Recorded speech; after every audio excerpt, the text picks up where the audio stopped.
Good morning. ನಿನ್ನೆ ನಾನು ಮೈಸೂರಿಗೆ ಹೋಗಿದ್ದೆ. ಸೊ ಮೈಸೂರು ನನ್ನ ನರ್ಸರಿಗೆ ಹೋಗಿ ಒಂದು ಕ್ರೀಪರ್ ಗಿಡ ತೊಗೊಂಬಂದಿದ್ದೀನಿ.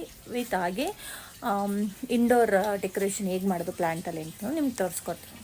ಸೊ ಇದು ನಾನು ತೊಗೊಂಬಂದಿದ್ದಂಥ ಕ್ರೀಪರ್ಸ್. ಇದು ಬಂದು purple colour and white colour ಬರುತ್ತೆ.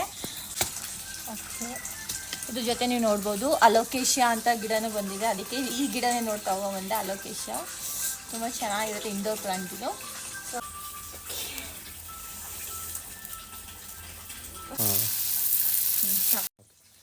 ಇದು ನಾನು ಮೀಶೋದಿಂದ ತರಿಸಿದ್ದು. ಅರೌಂಡ್ 180 ಬೀಳ್ತು. ಸೊ ಇದಕ್ಕೆ ನಾವು ನಾನು ಯಾವುದು ಆರ್ಟಿಫಿಷಿಯಲ್ ಪ್ಲಾಂಟ್ ಇಟ್ಟಿಲ್ಲ. ಸೊ ಇದಕ್ಕೆ ನಾನು ಗಾರ್ಡನ್ಲಿರೋಂಥ ಯಾವ್ದಾದ್ರು ಮನಿ ಪ್ಲಾಂಟ್ನ ಇಲ್ಲಿಗೆ ಪ್ರೊಪಗೇಟ್ ಮಾಡ್ತೀನಿ. ಚೆನ್ನಾಗಿ ಬರುತ್ತೆ ವಾಟರ್ನಲ್ಲಿ. ನೋಡೋಣ ಯಾವ್ದು. ಇದು ಫಿಲೋಡೆಂಡ್ರಾನ್ ಅಂತ ಚೆನ್ನಾಗಿರ್ತಿದ್ದು ವಾಟರ್ ಚೆನ್ನಾಗಿ. ಇದರಲ್ಲಿ ಇದು ಚೆನ್ನಾಗಿ ಕಾಣುತ್ತೆ. ಇದು ಪ್ರೊಪಗೇಟ್ ಮಾಡಿದ್ರೆ ಬೇಗ ಗ್ರೋತ್ ಆಗುತ್ತೆ. ಮನಿ ಪ್ಲಾಂಟ್ ಆ್ಯಡ್ ಮಾಡೋಣ. ಸೊ ಮನಿ ಪ್ಲಾಂಟ್ ಇಲ್ಲಿ ತಗೊಳ್ಳೋಣ.